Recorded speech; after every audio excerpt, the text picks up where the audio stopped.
10월 16일 금요일 새벽 묵상입니다. 오늘 우리에게 주신 하나님의 말씀은 신명기 21장 18절에서 23절 말씀입니다. 사람에게 완악하고 패역한 아들이 있어 그의 아버지의 말이나 그의 어머니의 말을 순종하지 아니하고 부모가 징계하여도 순종하지 아니하거든. 그의 부모가 그를 끌고 성문에 이르러 그 성읍 장로들에게 나아가서 그 성읍 장로들에게 말하기를 우리의 이 자식은 완악하고 패역하여 우리 말을 듣지 아니하고 방탕하며 술에 잠긴 자라 하면 그 성읍의 모든 사람이 그를 돌로 쳐 죽일지니 이같이 내가 너희 중에서 악을 제하라. 그리하면 온 이스라엘이 듣고 두려워하리라. 사람이 만일 죽을 죄를 범함으로 내가 그를 죽여 나무 위에 달거든 그 시체를 나무 위에 밤새도록 두지 말고 그날에 장사하여 내 하나님 여호와께서 내게 기업으로 주시는 땅을 더럽히지 말라. 나무에 달린 자는 하나님께 저주를 받았음이라. 아멘. 오늘 본문을 중심으로 가정 안에서 하나님의 질서 세우기라는 제목으로 하나님의 말씀 증거하도록 하겠습니다. 오늘 본문에는 완악하고 패역한 아들에 대한 부분들이 등장하고 있습니다. 여기서 완악하고 패역함이 드러나는 부분은 바로 순종하지 않는 데에 그 특징이 있습니다. 그렇다면 무엇에 순종하지 않는 것일까요? 바로 18절에 나오는 것처럼 그의 아버지나 어머니의 말을 순종하지 않는다라고 말을 하고 있습니다. 그렇다면 여기서 말하는 그 부모의 말이란 과연 무엇일까요?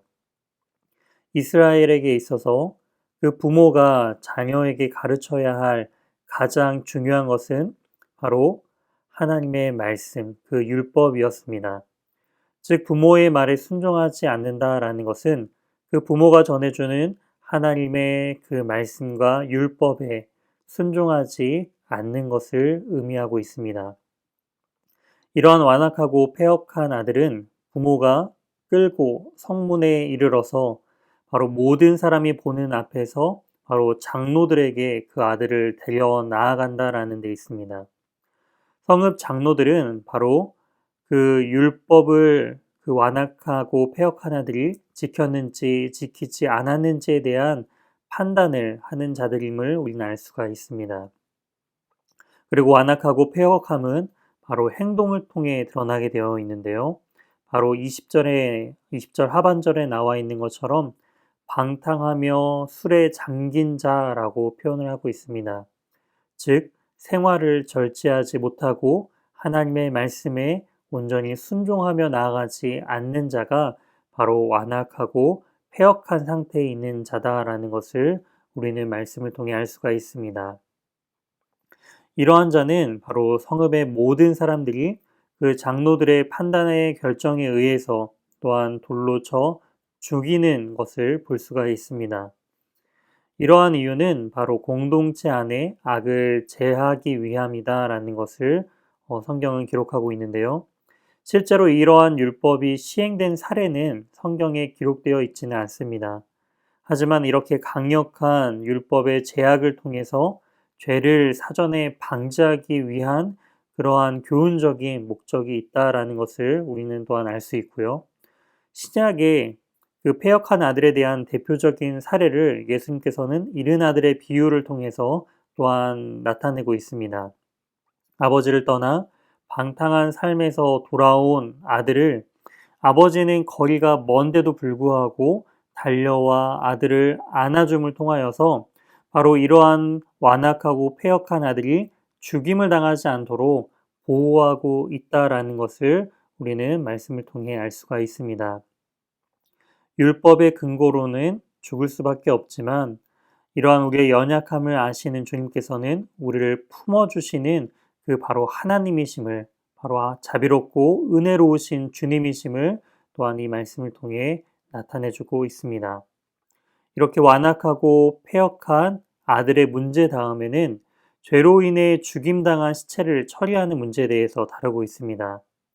바로 패역한 아들과 같이 죄로 인해 죽임당한 자는 나무에 높게 달리게 함을 통하여서 사람들로 하여금 죄에 대한 심각성을 알리고 또한 공동체 안에서 악을 제하도록 하는 그러한 역할을 했다라는 것을 우리는 알 수가 있습니다.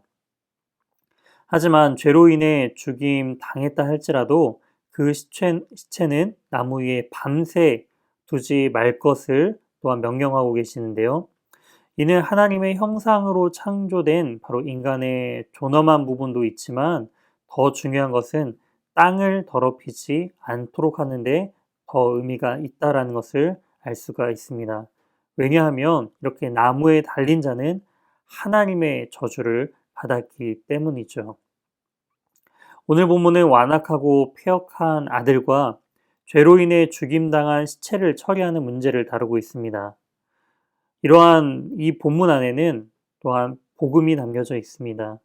즉, 아무런 죄가 없으신 하나님의 아들 예수 그리스도께서 바로 하나님의 저주 가운데 바로 나무에 달려 죽으심으로 우리의 완악함으로 인해 우리가 받아야 할 하나님의 저주를 대신 받으시고 또한 우리의 죄를 사해 주셨다라는 또한 그러한 복음이 담겨져 있다라는 것이죠. 갈라디아서 3장 13절에는 이렇게 기록되어 있습니다. 그리스도께서 우리를 위하여 저주를 받으신 바 되사 율법의 저주에서 우리를 속량하셨으니 기록된 바 나무에 달린 자마다 저주 아래에 있는 자라 하였습니다. 아멘. 그렇습니다. 우리가 받아야 할 그러한 완악함과 패역함으로 인하여 우리가 받아야 할 하나님의 저주를 예수 그리스도께서 받으시고 우리를 다시금 하나님의 자녀로서 살아갈 수 있는 은혜를 주셨음을 우리는 기억해야 합니다. 그렇기 때문에 우리의 힘과 의지로서 삶을 살아가는 것이 아닌 바로 하나님의 말씀에 온전히 순종함으로 더욱더 하나님께 영광 돌리는 복된 삶을 살아가는 저와 우리 귀한 연희교회 성도님들 되시길 주님의 이름으로 소망합니다. 함께 기도하시겠습니다. 하나님 아버지 감사합니다. 완악하고 패역한 우리를 그리스도의 보혈로 덮으사 우리의 죄를 용서하시고 다시금 주님의 자녀로 삼아주신 하나님의 은혜에 감사드립니다. 오늘도 주님의 은혜 가운데 늘 거하게 하시고 삶의 매 순간순간마다 주님께 순종할 수 있도록 인도하여 주시옵소서. 우리의 모든 삶을 주님께 의탁드리오며 이 모든 말씀 살아계신 예수 그리스도의 이름으로 기도드립니다. 아멘. 다음 기도 제목을 가지고 함께 기도하시겠습니다. 첫 번째, 오늘 말씀을 기억하며 하나님께 순종의 삶을 통해 삶의 질서를 바로 세우게 해달라고 기도해 주시기 바랍니다. 두 번째, 담임 목사님 청빙을 위해 기도해 주시기 바랍니다.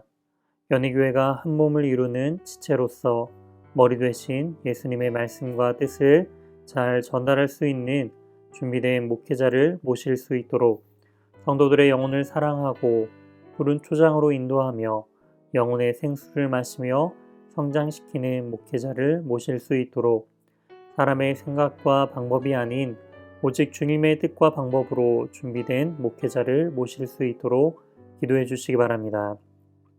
세 번째, 코로나19의 조속적인 종식과 교회와 모든 성도들의 안전을 위해 기도해 주시기 바랍니다. 네 번째, 이응복, 이정미 선교사님의 사역과 가정 그리고 건강을 위해 기도해 주시기 바랍니다. 다섯 번째, 입원, 요양, 치료 중인 환우의 회복을 위해 기도할 때 오늘은 최춘아 집사님을 위해 기도해 주시기 바랍니다. 무릎 연골 수술을 받으시고 지금 회복 중에 계시는데 건강이 빨리 회복될 수 있도록 기도해 주시기 바랍니다. 여섯 번째, 수험생들을 위해 기도해 주시기 바랍니다. 수험생 명단입니다. 강인우, 김나리, 김은지, 박재원, 이문영, 이재윤, 이지원, 전준원, 함동혁, 박종원입니다.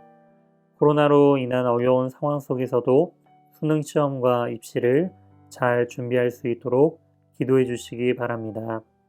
다 같이 기도하시겠습니다.